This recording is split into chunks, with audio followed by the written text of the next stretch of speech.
Hey there, spooky friends, and welcome to another episode of Scaryish. Woo. I'm Rohan Grace, this is Adam Diaz. Hello. And we're here with more stuff before the end of the year. Indeed, this is the last topic episode for 2021. Last Disaster December episode for Last you. episode of Disaster December, that is also true. So this episode, I'm going to be covering the Dust Bowl, which is something that's a little bit of a blast from the past. Robin, what are you going to be covering this episode? A dusty blast from the past. I'm going to be covering a female serial killer today, so that'll be fun. Interesting. That's pretty cool.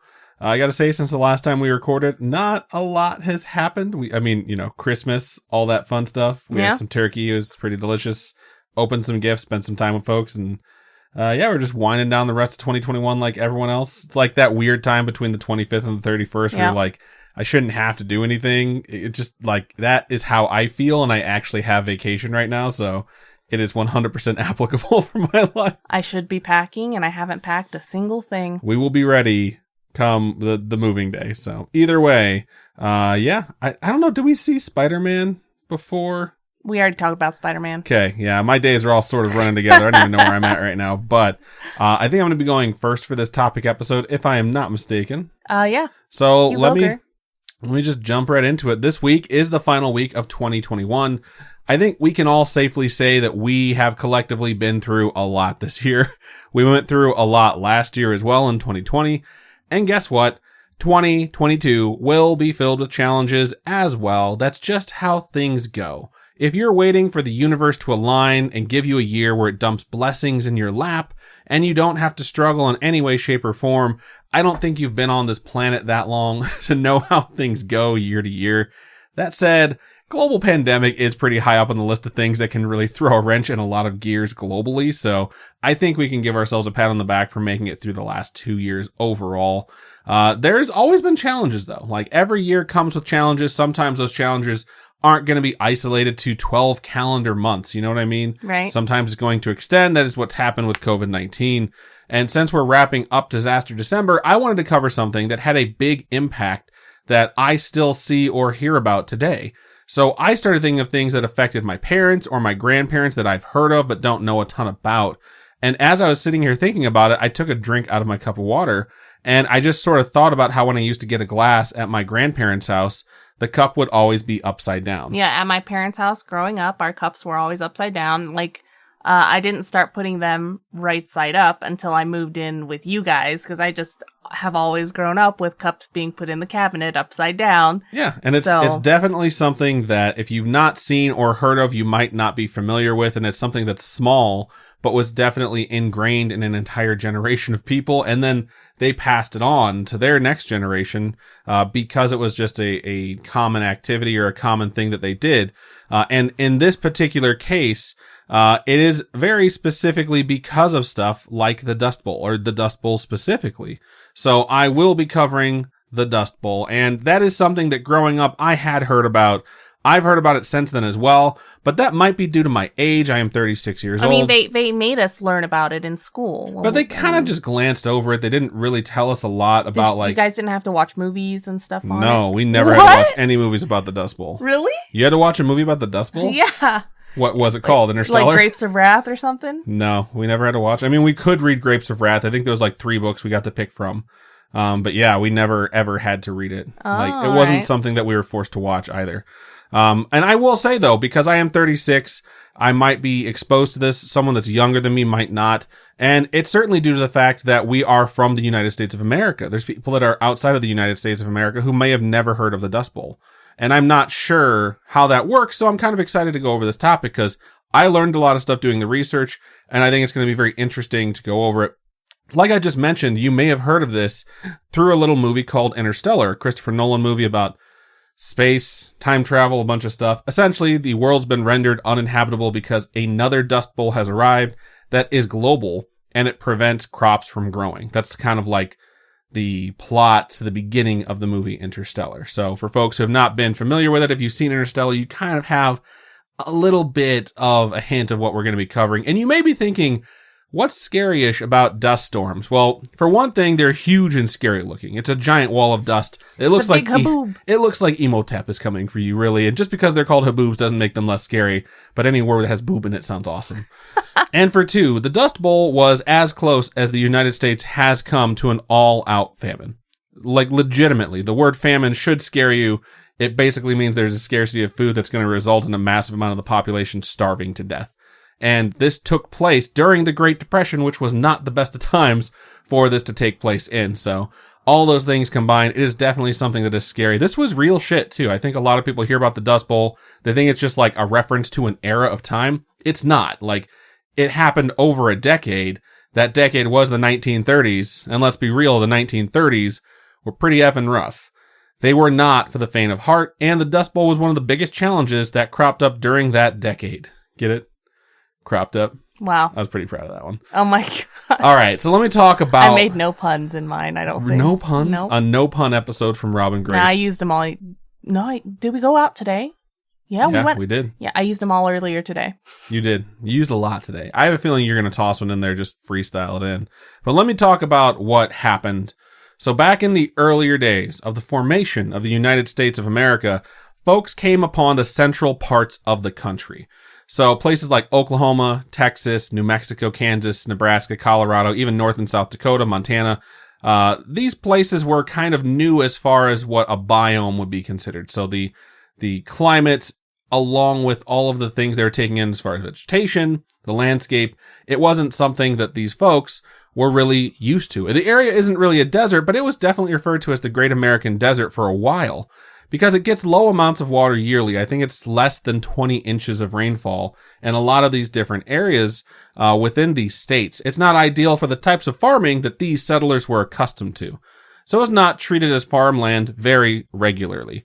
But then, in 1862, the Homestead Act was put into place. So what that was, is it stated that any U.S. citizen willing to settle on this land and farm the land to produce some sort of agricultural product would be granted 160 acres for free on the condition that you would produce this product within 7 years. Cool. So it was really encouraging migration to the central and western states. I know a lot of, like, Southwest is kind of what we call some of these states now, but essentially, like, central United States is what we're talking about when it comes to this. And 160 acres is a ton of land, and the U.S. government's just giving it away for free because they knew it's not going to be the easiest thing to settle, but if they can get that land being farmed, it will be beneficial to growing the nation. It seems awful nice of the U.S. government to give away that much land. It's a shame they were yet again giving away things that were, occupied by the Native Americans who had already resided there forever and were already farming these lands for sustainable means. But while awful and tragic that entire situation was, that's not the focus of this particular topic. When the Civil War came to an end, lots of folks decided they wanted to get away from the war-torn areas they resided in, and they took the government up on this offer. Folks from the North and the South. Lots of immigrants made their way to the U.S., became American citizens, and set out to claim their 160 acres. The other thing that was a major influx for immigrants and people within the United States who had been here for at least one generation to relocate was the fact that the railroad was completed in 1869. So people could board the railroad rather than getting into a wagon and taking forever to get across the country. They could get on, a train and get there in a couple of days, which was just revolutionary. Nice. The people of that time started farming, and their land would officially become theirs if they were successful within those 7 years. In the same way that droughts exist naturally, which I think everyone is fairly familiar with, there are also spans of time known as wet periods. Hot. I had a pause here. It says, wait for Robin to say something dirty, so I think you were kind of mellow. It's nice to see. Good job. It's 5 a.m. It is 5 a.m. So this wet period actually occurred in the 1870s after folks were settling there and beginning their efforts to farm these lands, and they were fairly successful in their attempts. So successful that a phrase began to be heard and spoken. It's not stated anymore except to reference what happened here. That phrase was, rain follows the plow.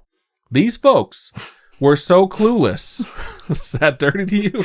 Yeah. Yeah. Rain follows the plow. These folks were so clueless about the area they had settled, they legitimately thought that they had changed the climate of the area simply by going there and attempting to farm it.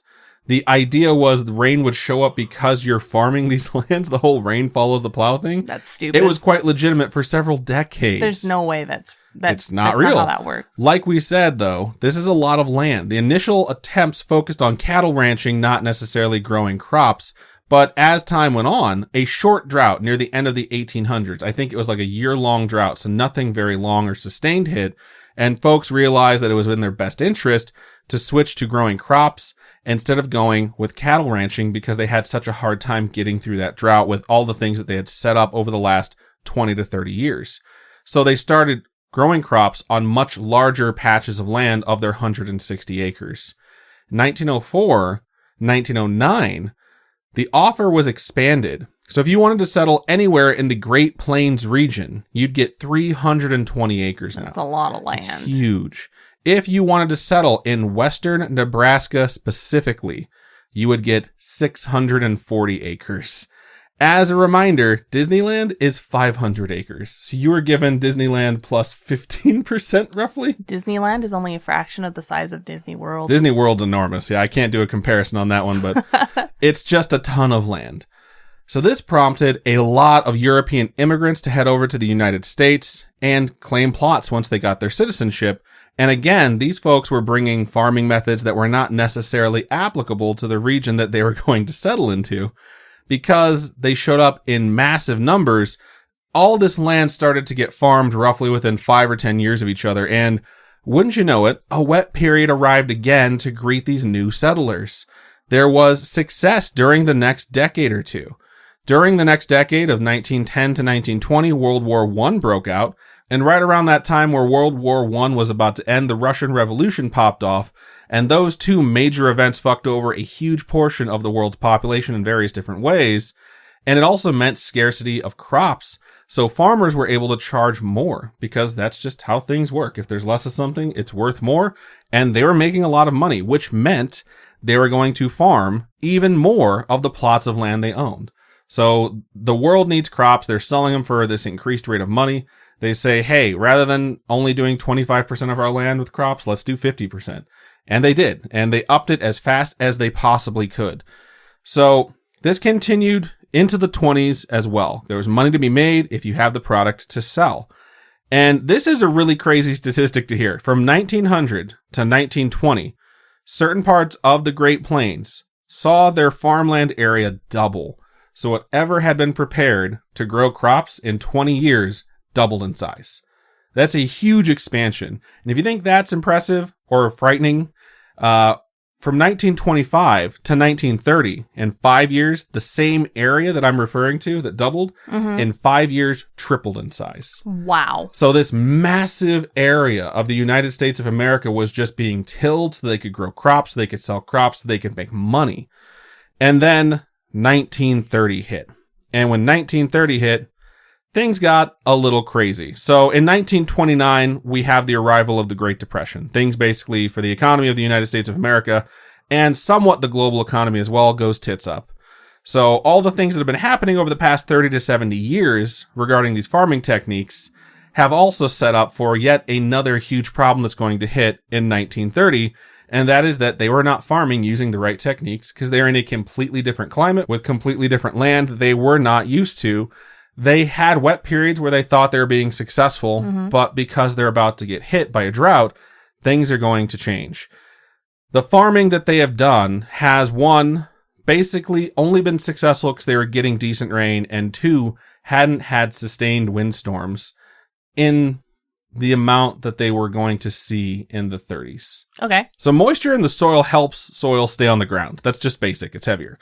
Less wind causes things to move less. That's day one stuff. Which is why when you're at construction sites, they spray big piles of dirt with water. Right? Exactly. Anyone who's ever lived next to a house being built or any place that doesn't have like grass yet and it's just dirt that's been just churned up knows if it's a windy day and you just washed your car, you're going to need to wash your car again.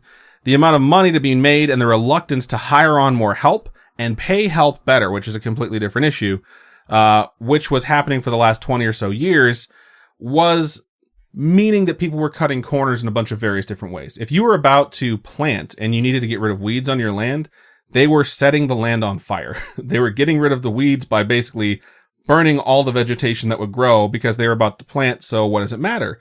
It's fucked up. It matters for a lot of different reasons, but most importantly, there's absolutely zero agriculture on this topsoil at this point. So they'd plow it, make it super loose, and, the summer of 1930 hit, and as they're preparing to plant, things go terribly, terribly wrong. I mean, burning, a controlled burn is not something uncommon, I feel like. But when you're burning like 640 acres of land just because you don't want to hire the people to pick the weeds and getting rid of the natural vegetation nearby too, because controlled is a very loose term for this.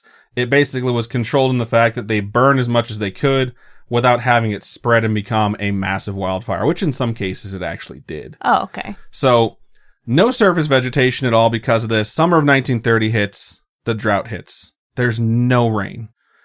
A prolonged series of ill-informed practices and bad decisions leads to the wind that starts kicking up, blowing through this dry area with literally no vegetation to protect the topsoil, and it is literally picked up and carried away in this massive, massive part of the United States of America. I don't mean in small amounts. I mean, we have massive storms that spanned across multiple states. Like it happens today. If you see the images of storms on the news or on weather.com or whatever, you can see that some of these storm systems stretch the entire length of the U.S., border to border, Canada to Mexico. Have you ever been to the beach on a windy day? Yeah, absolutely. That shit sucks. I grew up in Northwest Indiana, like Lake Michigan. You go to the beach on a windy day, you don't take an umbrella with you because you will lose it. Well, the wind will claim it. The sand hurts so much when you're getting hit with the wall of sand. Have you, getting whipped with that? It's so painful. When I was young, I was in one dust storm, like not necessarily a storm on the beach or wind on the beach. We were walking back from the pond that was behind my house that was like a mile or two away. And me and my mom had just gotten to our yard, and we lived on half an acre, and our house was like kind of near the center of it. And so like what was normally like a 2 or 3 minute walk from the border of our property to the house, all of a sudden, because it was the summer and everyone had been plowing their fields, was a dust storm where we couldn't see anything and we had to make our way to the house. And that was probably the most scared I'd ever been in my life at that point. Did you start choking on all the dirt and stuff? It hurts your face. You can't even open your eyes. So my mom was just sort of dragging me by my tiny little hand until we got inside. And you get inside and you can't see anything. Like everything's just brown, like dark brown outside. And then it finally passes and everything's just covered in fucking dirt. And that's exactly what's going to happen here, basically all over the United States of America. So imagine a literal giant cloud of dust spanning multiple states, sometimes so thick that it literally blocks out the sun completely, where day is going to turn to night. I'm laughing inside because you've covered the topic where it was like, imagine a giant cloud, but it's crickets. Yeah, it's very similar to that. And now it's like, imagine crickets, but it's not crickets. Imagine crickets, it's dust. But it's dust. So they are just these massive clouds, and it's not the brown haboobs that you see in pictures today. Hot. These were black. These were so filled with dirt that they were completely black. The farmers in this region, some of which were second and even third generation at this point, had never seen anything like this. Their land was literally rendered unfarmable. Human ignorance and Mother Nature had combined to make a storm that prevented anything from being grown. These enormous storms would blow through, rendering the people of the land unable to do anything but shelter in place until they passed, sometimes for several days at a time. They would step out afterwards to find their land and possessions buried in the dirt that had been carried by the winds, sometimes 5 to 15 feet high. I have several pictures that I'm going to post on our Instagram and our Facebook of like houses and barns that were buried up to the roofs. So did people cars that basically vanished? Did people get buried in their homes then? Oh yeah, absolutely. There's a storm that I'll get to later that I'll give you an example of how much damage would be caused by these massive dust storms. The country was already in the grips of the worst economic crisis in its history and was now facing a possible famine because of this. A supply chain interruption that didn't mean your Christmas gift got here late. It literally meant that you could possibly starve to death. This didn't just last for a couple of months or a few seasons. It legitimately lasted for close to a full decade. And it would change in intensity 3 separate times to give it 3 major waves, most notably 1934 and 1936. However, from 1939 to 1940, when things were starting to turn around, it kicked up a little bit again, but I'll get to that later. The storms weren't limited to the regions where the farming was being done, which is already like 10 to 12 states. Despite that being such a huge portion of the country, it just keeps moving. and these massive dust storms would blow all the way to the Atlantic Ocean, and it became very apparent very quickly that there was an incredibly serious problem on our hands. In the first big wave, the massive kick-up of 1934, one of the most severe storms took place between May 9th and May 11th, my birthday, of 1934. I would have been negative 51 at this time. The storm picked up the topsoil from the Great Plains and carried it to the Midwest and Chicago. After the storm had passed, over 6,000 tons of dust had been dumped on the city.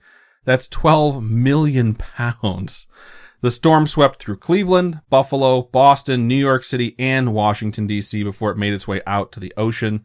This is exactly why my grandparents used to put the cups upside down, because even though this wasn't a common occurrence to have, 6,000 tons dumped on them, it was a common occurrence to have every storm come with massive amounts of dust. Yeah, and if you've seen Interstellar for you young people, you'll notice they have their plates and stuff upside down. Everything gets put upside down just to prevent, everything getting covered in dust that you're going to drink or eat out of. It's still going to have it on there, but you're just hoping to prevent having to wash every surface before you use it. Because there's no water to use. In a lot of areas, they are in drought. They have wells. Some of those are going to dry up. Some of those are going to get buried in dirt. In 1934 and 1935, it said that the snow that fell during the winters of both of those years over large portions of Maryland was red, due to it being mixed with the dust from the Great Plains. Imagine red snow. You'd probably think the world was ending or you were already in hell. I mean, I've watched that one movie with that one guy, Tom Hiddleston. What is it? Crimson Peak. What the fuck are you talking about, Crimson Peak? I've watched Crimson Peak, yeah, where they have the snow-capped hill, and then they take steps on the snow-capped hill, and it turns red. Okay, yeah, I remember that a little bit. I've only seen it once, and I wasn't paying close attention. Oh. So let me jump back into this. On April 14th, 1935, it was a day known as Black Sunday. And while a lot of things were nicknamed that, if it was ominous, like Black Thursday, which is the name given to the start of the Great Depression when the stock market collapsed, this is actually kind of literal. Well, why is it called Black Friday then? Black Friday's about your ledger, because that's the day that most small businesses will come out of debt for the year for their full year's earnings, and they'll finally move into profit, which is represented by black ink. That's where Black Friday comes from. So anyways, it's just weird to have Black Sunday, Black Thursday, well, Black this Friday. is different because I don't think Black Friday was named that until like the 80s, and we're talking about 1935 now. These storm systems carrying the massive amounts of dust were becoming known as black blizzards due to the fact they were literally clouds of darkness that blocked the sun and turned day into night, and they dumped tons and tons of dust like snow. April 14th, 20 of the worst black blizzards from the Dust Bowl decimated the Great Plains. And not just in the U.S., large portions of Canada were hammered by the storms, and those storms ran all the way from Canada to the southernmost tip of Texas. Those that experienced it claimed that visibility was between 3 and 5 feet. Imagine holding your arm out in front of you, and that's as far as you can see. Everything else is nothing but dust, and all of that dust is hitting you in the face at high winds. People caught in the storms had to shelter in place where they were. They couldn't try and make their way to the house. Like, if this happened to me and my mom in my story, we probably would have had to hide in the yard because it was that bad. And you have no way of knowing which direction you're heading. So if you're trying to travel, you essentially just sort of get lost because you have no visibility at all. All told, Black Sunday saw an estimated 3 million tons of topsoil vanish from the Great Plains. One day, 3 million tons of the dirt they need to farm was gone. In one day. Wow. Even when the storm subsided, folks had so much sediment in the air left, it was like living in a foggy day for weeks at a time. Respiratory illnesses became commonplace among the folks who stayed in this region due to the inhalation of sediment and the god-awful air quality just sort of persisting for a decade.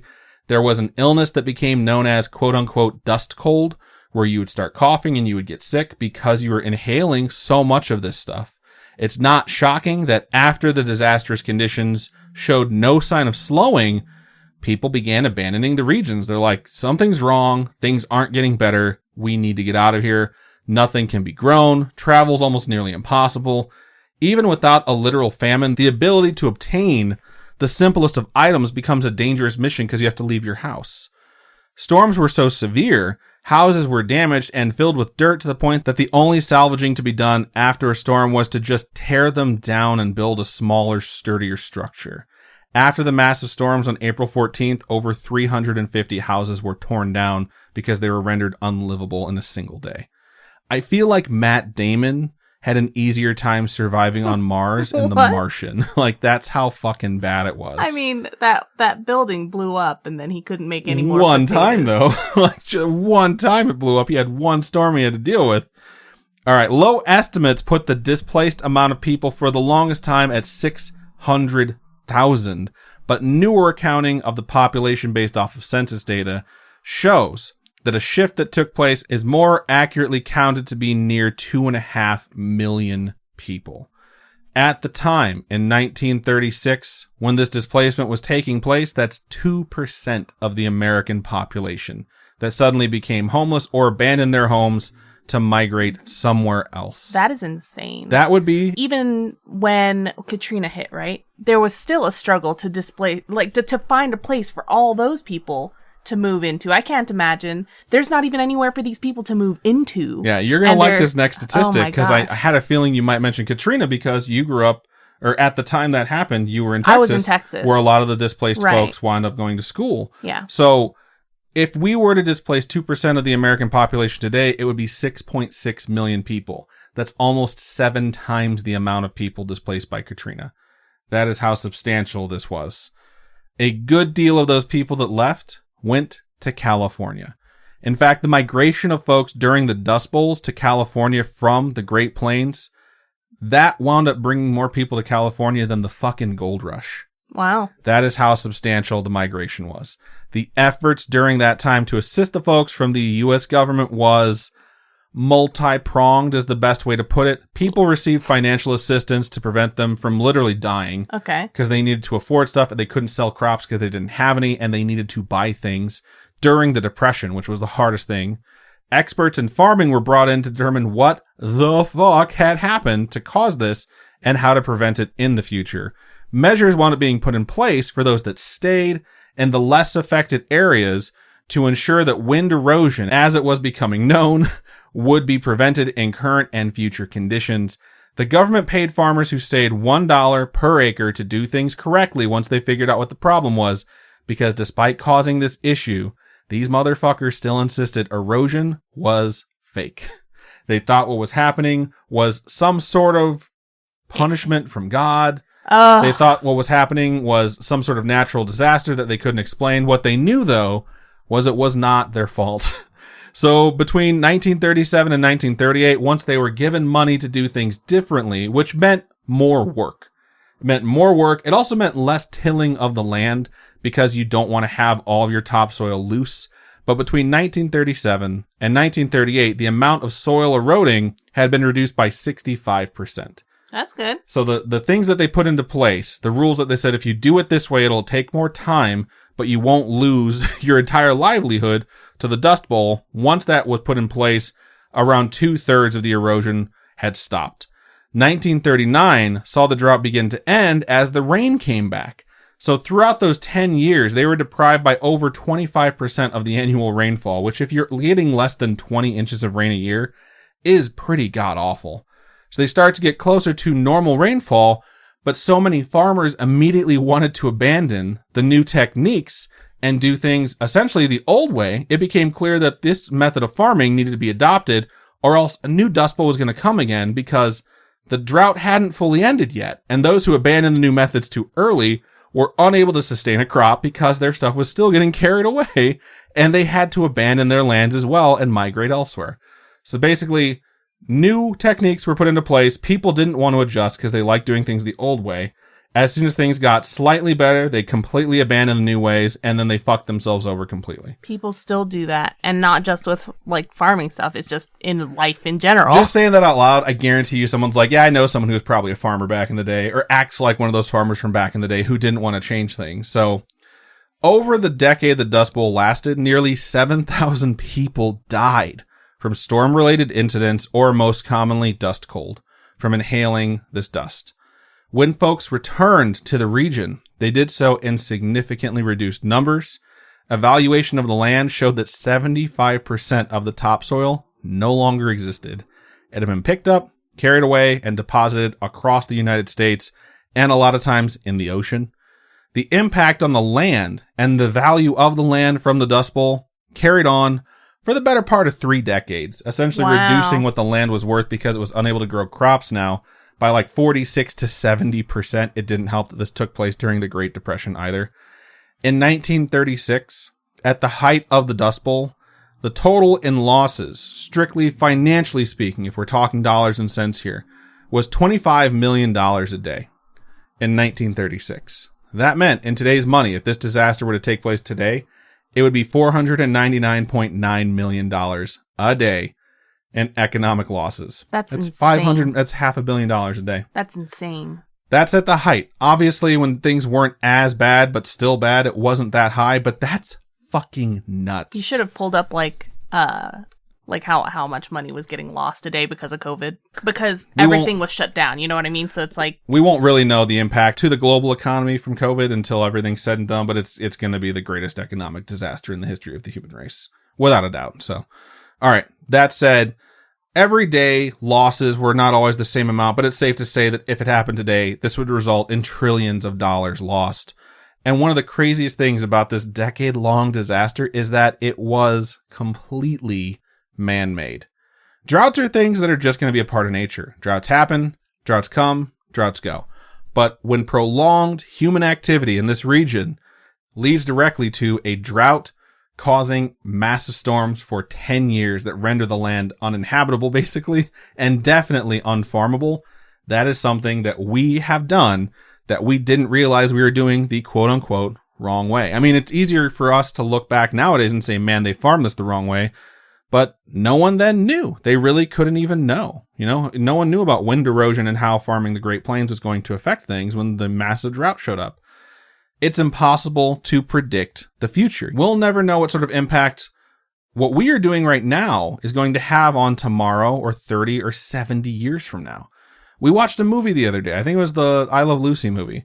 And we saw people smoking in restaurants, smoking indoors, smoking while pregnant, drinking while pregnant. I was like, what? This is nuts. That seems to be a bit more obvious. At the time, people didn't know, but it's probably a good idea, you know, if you're smoking or you're ingesting poison while you have a kid in your stomach, it's probably not a good thing. Though, back then, right? It's just like, if you're drinking and it's going to cause you to either puke or like have severe reactions to it, it's clear that you're not ingesting something that's meant to be in your body. You're not meant to inhale smoke and drink poison. You know, that's what it comes down to. That seems like something that most reasonable people could have connected the dots on. But like, who could have ever connected that farming methods would cause one of the greatest ecological disasters in the history of time, you know? Yeah. It's just, you just don't know. Like, who knows what Scaryish is going to be talking about in the year 2100 that we've been doing wrong this whole time and is going to have a huge impact on the world. Hopefully when we realize that we fucked up, We're still dealing with climate change here. Hopefully when we realize that we fucked up, though, we actually take steps to fix it and not make it worse. Fingers crossed. I mean, and that, my spooky friends, it's just is the Dust Bowl. Thanks. Thanks for covering that. That's definitely something that fucked us all up as a country. But I mean, when it comes to things that we know are wrong and whether or not we fix them, I didn't want to put stuff in specifically. It's not going to happen. I wanted to end on a more optimistic note. Thank you for putting it back to my script's original ending. The other disaster that I was interested in covering, there's a bunch of them on my list, but one of the things that I tossed on there, which was a completely man-made disaster, is that there's a fucking island of garbage in the Pacific Ocean bigger than the United States. Mm-hmm. Like, it's just the deepest part of the oceans in the world has a plastic bag on the bottom of the ocean. That's so sad. They found it. It's like, the impact humanity has on the planet is disgusting in so many ways that it's just like, we could be better. There's a long time where we just didn't know what our impact was. You know, it's just like, oh, how would we know? We were just starting to learn what the world was. We hadn't even figured out that the world wasn't flat yet. People are back to thinking that's the case. But it's like, once you know how much you're fucking something up, like, just do things differently. But okay, see, it's so we won't fix it though, because I don't know what is up with America and why we do things the way we do. People stand to lose too much money doing things differently. It's just like, say we want a new bottle of shampoo, or we ran out of shampoo. You got to go buy a new whole entire bottle of shampoo. You can't just get a replacement recyclable bag of shampoo. Like, if you go to Japan or go buy Japanese shampoo products, they have refill bags. So you buy that, recycle the bag instead of buying a completely brand new bottle. You already have a bottle. You just need to refill that reusable bottle. It's just, oh my God. People just become set in their ways and they decide changing anything is stupid. And it's just, there's this really bizarre mindset that a lot of folks have where they're counterintuitive to what they say they believe. Like, I grew up with someone who wanted to be a park ranger. He wanted to be like wildlife preservation. Mm-hmm. He really thought about like having his life be dedicated to protecting species in like the forest, stuff like that. And he littered everywhere we went. He would throw garbage out his fucking window. That's fucked And I would tell him like, that's so trash. Like, what the fuck are you doing? Like, wait until you get to like a garbage can. And he refused to recycle. He was like, why am I going to recycle? That's all bullshit. And it's like, so what you believe only applies to wildlife and parks. But if you're in my front yard, you're going to throw your trash in my grass. Like, and there's so many folks that have that sort of like duality of dumbness. You know what I mean? Where it's like you want to make a change, but you also don't want to make it at the exact same time. Like you're your own worst enemy. And the worst part is like, that's sort of what happened in the Dust Bowl. Like we didn't know what we had done wrong. And then once we knew, so many people were like, well, we don't want to change. It's more work. Like one of the economic relief things that I left out of my script for the Dust Bowl was they weren't paying the workers any fucking money because of the Great Depression. Well, they were basically telling them, like, you should be honored you have a job. We're going to pay you a penny a day. You won't be able to survive off of it. So people stopped farming it. Yep. And that's what led to a bunch of the bullshit methods. People would come in and be like, hey, we're offering 3 cents. We're offering 3 cents. You guys are going to go do this job. And everyone would be like, I would love to do this job because no one's making money. But even when they had those things happening, the methods that they were using to get this land ready is what directly led to the erosion that was caused by the wind coming through, because they were like, well, we're not going to pay people to work for longer because, you know, we don't have the money to give them. So like they had to put it into the economic relief packages where it's like, you also have to pay the workers so they can survive, so you can stop doing these things incorrectly. And that's why a lot of people were like, we're not going to do that. Fuck you. And it's like, okay, cool. Well, like you're all going to die. Like your 640 acres are fucking unusable and you're going to have to leave, and then we'll have someone else move there and take it over. With the way the world's going, we're all going to die, so. I think that's just sort of how every generation has always felt since the history of time. But yeah, this one, when I was just reading through it, I was like, huh, people sound the fucking same. Yeah, like people don't nowadays. Change. They sound the exact same. All right. But yeah, let's move into a commercial break, then we'll come back and do yours. Yeah. To a more happy Here comes a commercial break. Yeah. All right, welcome to the other half of this episode. Hello. The more uplifting episode, or half. Yeah, the more uplifting serial killer side. All right, so I feel like a true crime week this week, and what's more fun than covering the rare female serial killer? So I feel like the murders that female serial killers or killers in general do, it's like the reason why they do it, their ideals and stuff are so unique. They're so much different than your typical killer who's generally just out there for their own murderous tendencies. Do you mean non-serial killers? Or do you mean male serial killers versus female serial killers? Yeah. Okay, I see what you're saying. I will say, I think I posited this one other time on the show.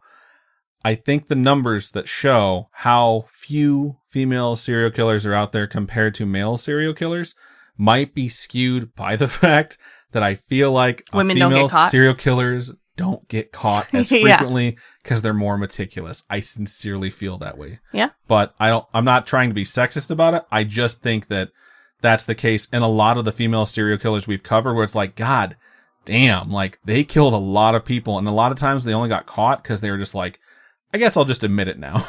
I think that happens frequently with serial killers, but it's like, there's some times where we've covered stuff where I'm like, I don't think they would have been caught had they not admitted to it. A lot of female killers also use poisons. And so it's maybe a little bit harder to track than stabbing someone in the face, you know? If I die of poison, dear listener. Okay. So, this week I'm covering Nancy Hazel, aka Nannie Doss. She is an American killer responsible for the deaths of 11 or 12 people. So many different sites were like, there's 11. Some sites were like, there's 12. She was responsible for the deaths of 11 or 12 people between the 1920s and 1954.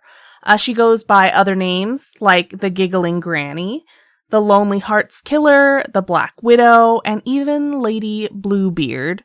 Lady Bluebeard is so interesting to me. So when you think Bluebeard, right, you're like, oh, some circus carnival type thing. I think pirate immediately. Oh, pirate? Okay. I think pirate.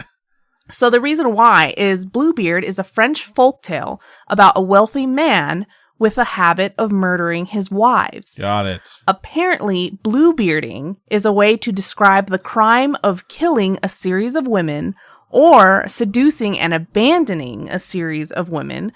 So you'll see how that fits in here in a little bit. All right, so Hazel was what many described to be a sweet lady. She smiled and laughed all the time. She was born November 4th, 1905 in Blue Mountain, Alabama, now part of Anniston, Alabama. Her parents were Louisa Lou Holder and a James F. Hazel. She was one of 5 kids.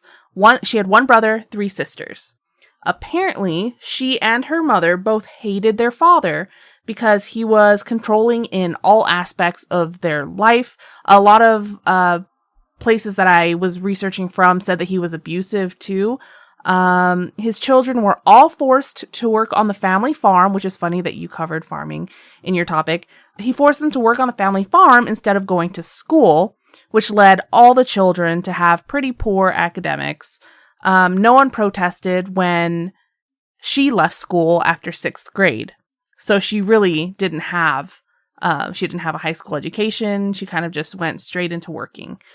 He also forbade Hazel and all the girls from wearing any makeup or any type of provocative clothing, or even any clothing that could be construed as attractive.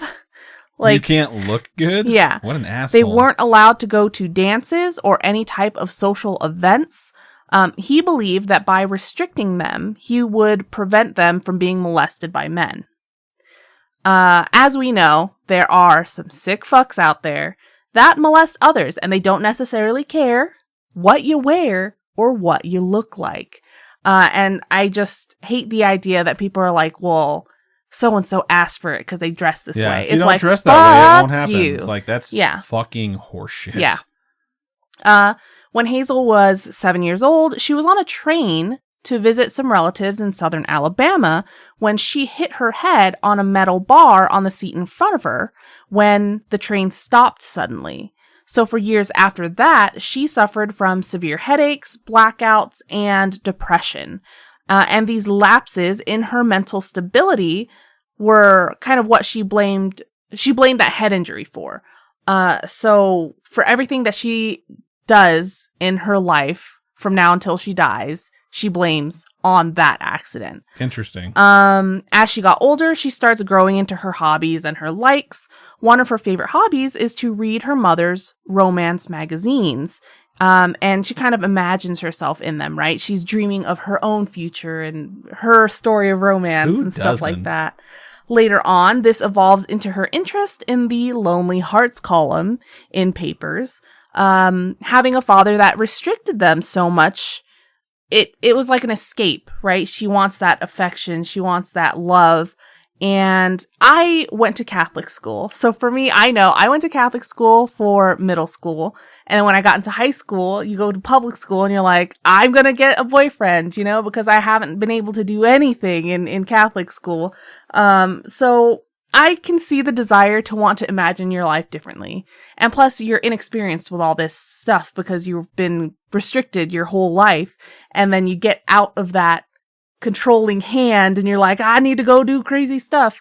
I don't know. But when Hazel was 16, she marries her coworker at the linen factory, Charlie Braggs. They had only dated for 4 months before they got married. Wow. So they did get the approval of her father first. She really just wanted to get out from under the control of her dad. So Braggs was the only son of a single mother who insisted that she live with him even after he married. And according to Hazel, quote, I married, as my father wished, in 1921 to a boy I only knowed about 4 or 5 months, who had no family, only a mother who was unwed and who had taken over my life completely when we were married. She never seen anything wrong with what she done, but she would take spells. She would not let my own mother stay all night. Wow. End quote. So it's like this, her first marriage, the mother-in-law's like all up in her business. The mother-in-law replaces the The father. father, Yeah. yes. So it was like she went from one controlling household to another. And then between 1923 and 1927, she has 4 daughters. So they have a kid every year. Wow. By this time, she'd gone into a spiral of drinking and smoking to the point of addiction herself. Braggs began disappearing. Her husband began disappearing for days on end. They were both unhappy people, and they both suspected each other of infidelity. I mean, if he's disappearing for days on end. Can you imagine if I didn't come home for a couple days? If you told me, hey, I'm going on a business trip, I'd be like, okay. But if you didn't say anything and you disappeared and I'm like, well, fuck, I would think you died. You would call the insurance company and be like, yo, pay me out. I don't even know what their phone number is. I made a document for you. Okay, cool. All right, so this woman has 4 kids for this guy. I think it's real fucked up that he's just like, I'm out. See you later, for days on end.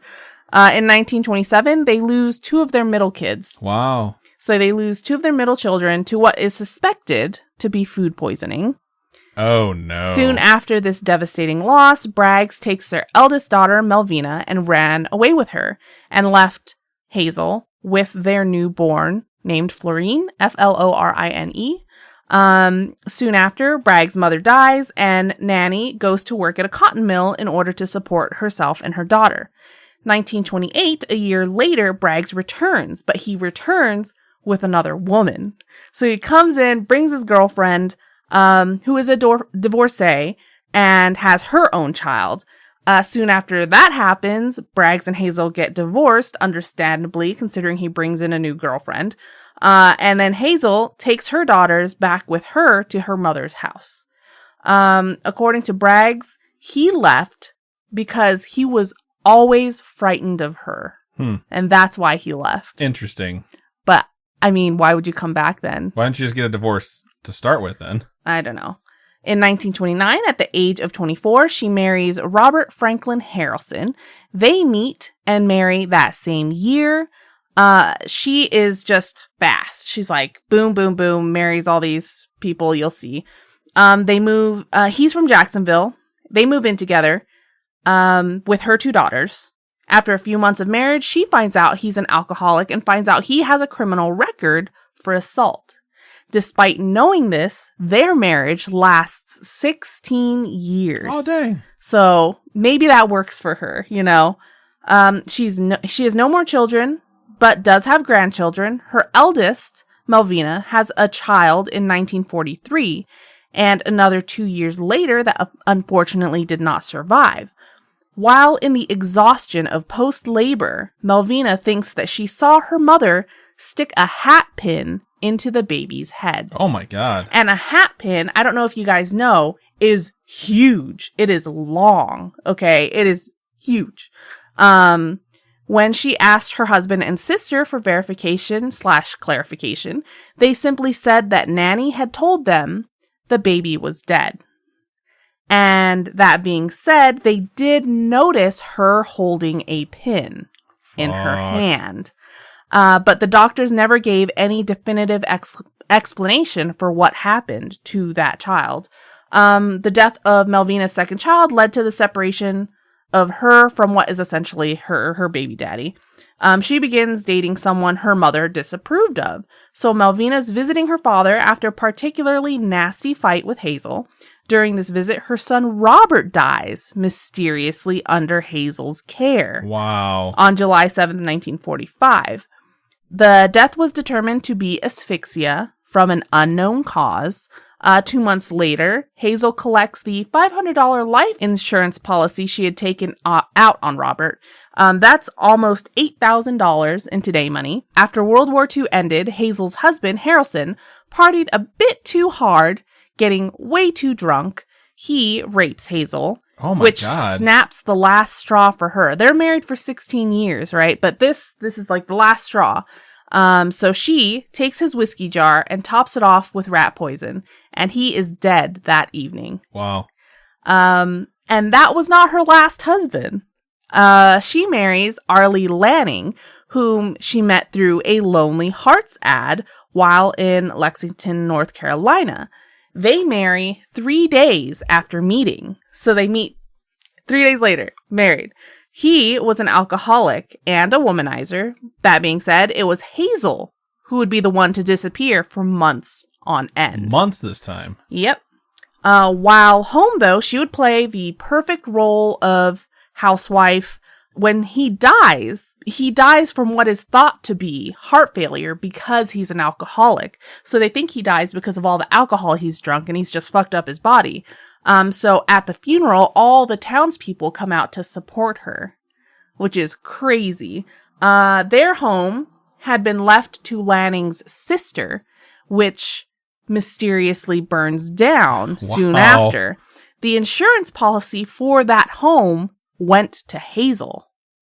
So she didn't get the house, but she'd get the money if something happened to the house. Right. After Lanning's mother died in her sleep, Hazel went to live with her sister Dovey. She was bedridden when Hazel arrives and suspiciously dies soon after. But Hazel is not done with marriage. She's still out there. She's still doing it. She joins a dating service called the Diamond Circle Club. Soon after joining, she meets a man named Richard L. Morton from Jamestown, North Carolina. They get married in 1952. This one didn't have a drinking problem, but he did think that the relationship wasn't necessarily monogamous. Wow. Which means he was a womanizer. Yeah, he's fucking around. During this time, her mother dies of poisoning in January of 1953. Hazel had done the poisoning herself, of course. She went on to poison her newfound husband 3 months afterwards on May 19th, 1953. So she just keeps getting away with it and no one's suspecting her at all. Nope. And that is certainly not the end. She gets married again, June of 1953. So May, June, the next month. I'd like to point out at this moment, just take a quick pause, hit the pause button, say, for anyone who's single and feels like they're not going to find someone, this chick found like 5 husbands after the first 4 died or divorced her. So there's someone out there for everyone. Keep looking. So she marries this guy a month after her last husband died. So a month later, she's married again.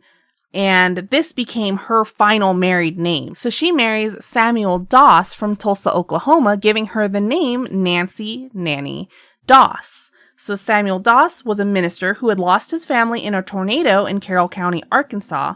He didn't approve of Nannie's love of romance stories and novels, which, by now, you can assume is a bad choice. If you're not supporting her in everything she wants to do, you're gonna get murdered. So, in September of that year, months after getting married, he is admitted to the hospital for flu-like symptoms. She had laced a prune cake with poison.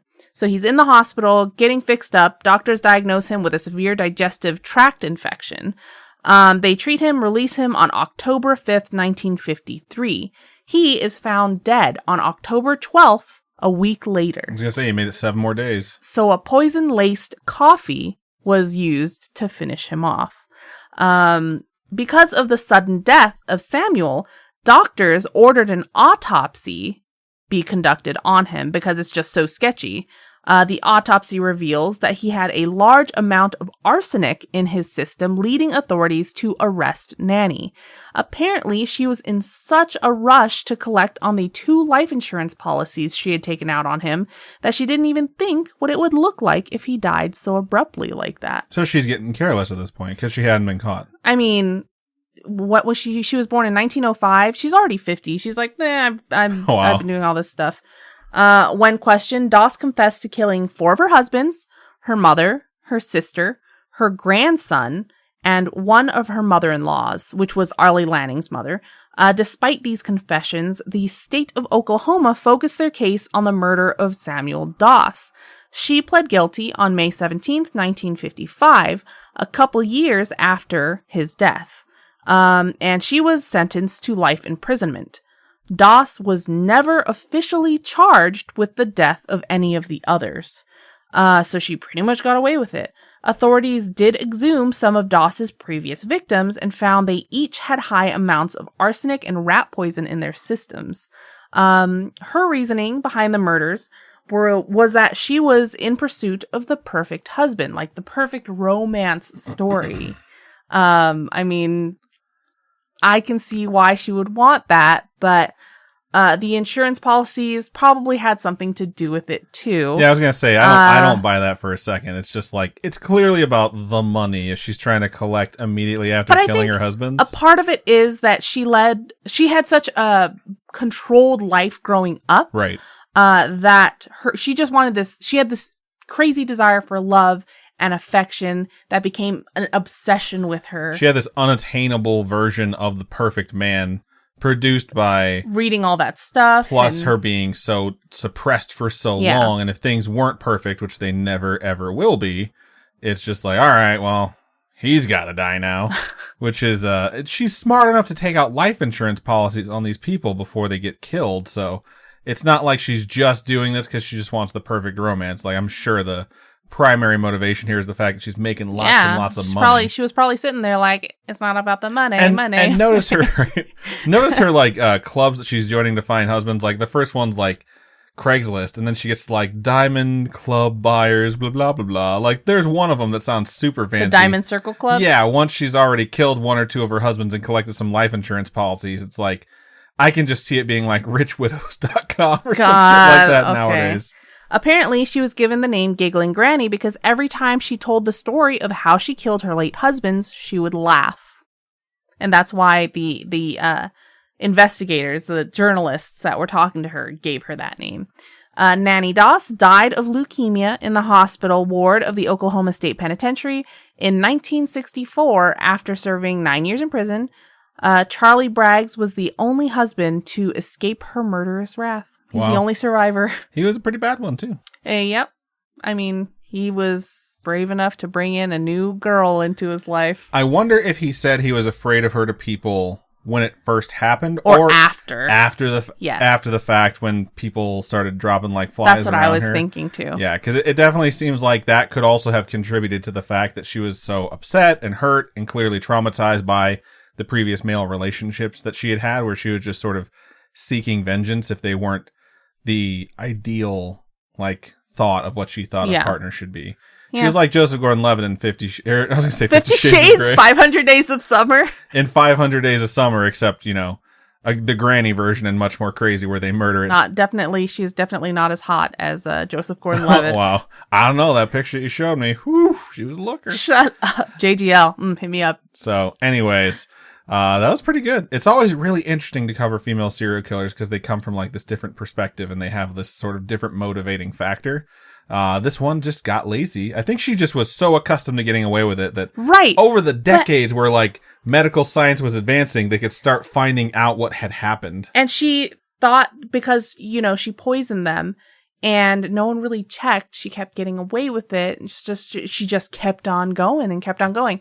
And she did marry people that had I guess a predisposition to being sick already. Right. So they're alcoholics or things like having heart conditions. So when they got sick and died, no one questioned it and she got away with it. And it just became this huge cycle of murder. Yeah. And she got away with it for a while, but not forever.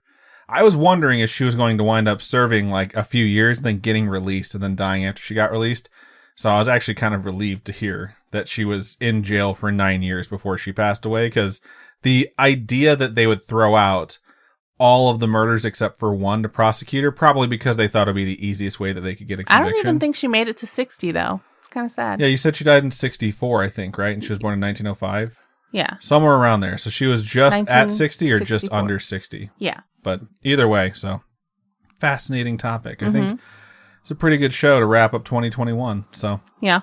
Good stuff. For anyone out there who has a story that they would like to share with us, doesn't have to be about murder or the Dust Bowl. If you have one, go ahead and send it our way. It could be paranormal, supernatural, spiritual, coincidental, true crime, extraterrestrial, whatever. You know, all I'm thinking now is like, we don't have the Dust Bowl, but I get dog hair in my shit all the fucking time. Yeah, that's again man-made problem. Those are our pets that we've chosen. Man-made problem. But anyways, if you have a story you'd like to send us, please email storytime@scaryish.com or go to our website, scaryish.com, click on Contact Us, fill out that form. It comes directly to us.